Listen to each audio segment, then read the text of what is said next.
It was supposed to be just another paycheck.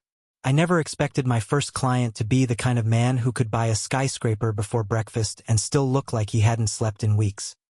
He walked into my office wearing power like a second skin-tailored suit, watch that probably cost more than my student loans, and a gaze that burned so intensely I had to look away before it set fire to my nerves. This was Ethan Carlisle, the elusive financial mogul New York whispered about, the man who could collapse markets with a flick of his pen. But sitting across from me, his voice low and steady, he didn't sound like a titan. He sounded tired. I had promised myself I wouldn't cross the line with clients. A therapist's job was to listen, not to feel.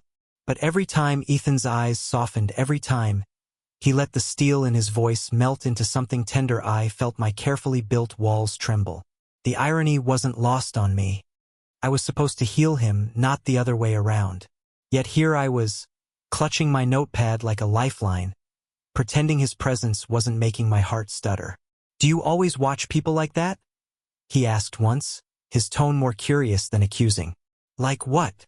I tried to sound clinical, detached. "Like you see right through them." The truth was worse. I wasn't seeing through him, I was falling into him. The way he carried silence, the heaviness in his chest when he spoke about trust and betrayal, the rare, fleeting smiles that flickered across his face like sunlight breaking through storm clouds. He wasn't a case study. He was a man. And my heart, reckless as always, was already rewriting the rules. The city outside never slept, but our sessions created a strange, fragile bubble of quiet. He would sit, hands clasped as if bracing for judgment, while I asked him to peel back layers he'd kept sealed for years. Sometimes he resisted, his jaw tightening, his answers clipped. Other times, he surprised me with raw honesty, confessions that hung heavy in the air long after he'd spoken. "I don't let people close," Ethan admitted one evening, his voice so low I almost missed it. "Everyone wants something, piece of me, and once they get it, they leave." I should have written down his words, nodded professionally. Instead, I found myself saying softly, "Not everyone leaves." The silence that followed was electric. His gaze lingered on me longer than it should have, as if testing the weight of my words, as if daring me to prove them true. And in that moment, I realized how dangerous this was becoming, because I didn't want to be just his therapist anymore. Ethan had a reputation for being ruthless. People called him a shark, a machine, a man made of numbers and ice. But I saw the shadows under his eyes, the way his fingers drummed restlessly against the arm of the chair when he was trying not to show fear. I saw a man who carried the world but had no one to carry him. One night, after a particularly heavy session, I walked him out to the curb. His driver was late, and for the first time we stood outside the safety of my office walls. The streetlights painted his profile in soft gold, and his usual armor seemed thinner, more fragile. "You shouldn't care this much," he said suddenly, his voice rough. "Care is part of my job," I replied. "No." Ethan's eyes met mine, sharp yet achingly gentle. "Not like this." The words stole the air from my lungs. I wanted to deny it, to remind him of boundaries, professionalism, ethics.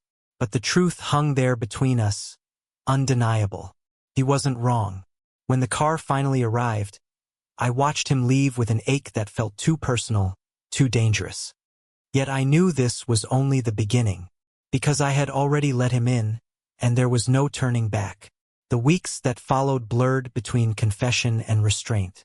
Ethan began to trust me more, though trust from him was always measured, cautious. And two was unraveling, every session tugging at threads I had sworn to keep intact. One rainy evening, the storm outside rattling against the windows, Ethan sat across from me looking exhausted.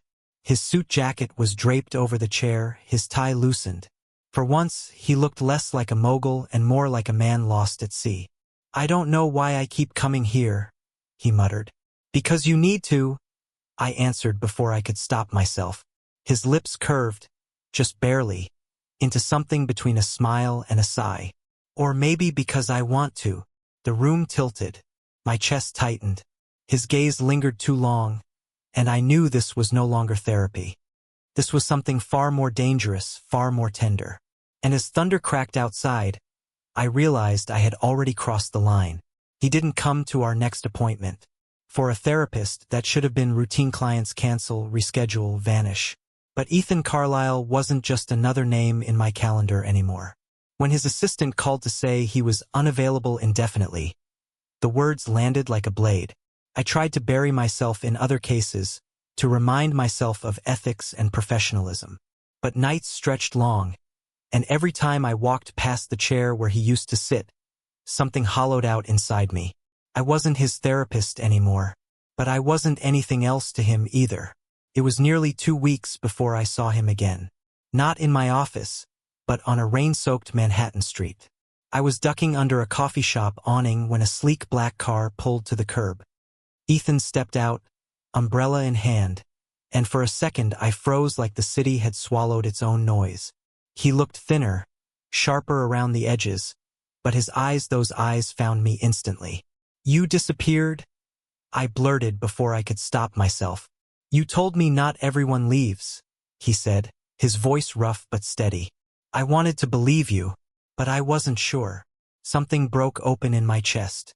The rain hammered down. The city pulsed around us. But all I saw was him, standing there like the one truth I couldn't ignore. "Then stop running," I whispered. He closed the umbrella. Rain soaking into his hair, his suit, his perfect facade. For once, he didn't look untouchable. He looked human. He stepped closer, too close, the storm wrapping around us like a secret. "I don't need a therapist right now," he said quietly. "I need you." The world blurred. I didn't think about consequences or codes of ethics. I thought about the sleepless nights, the weight he carried alone, the way his gaze had always reached me in places I didn't know were unguarded. And when his hand brushed mine tentative, asking permission I didn't pull away. We kissed under the rain, desperate and trembling, like two people who had been starving for something they'd finally found. His lips were colder than I expected, but the way he held the back of my neck was warm, steady, certain. The storm could have swept us away, and I would have let it. After that night, everything changed. We weren't therapist and client anymore. We were two men navigating the terrifying, beautiful mess of being vulnerable together. Ethan, for all his wealth and power, struggled with trust. I struggled with guilt. But slowly, carefully, we began to build something neither of us had ever allowed ourselves to imagine. There were fights, of course. Times when he pulled back into silence, convinced I would betray him like everyone else. Times when I feared I was just another temporary refuge in his restless life. But then there were mornings when I woke to find him watching me with a softness that melted every doubt. Evenings when he let laughter crack through his armor like sunlight. Moments when he reached for my hand in crowded rooms as if daring the world to notice.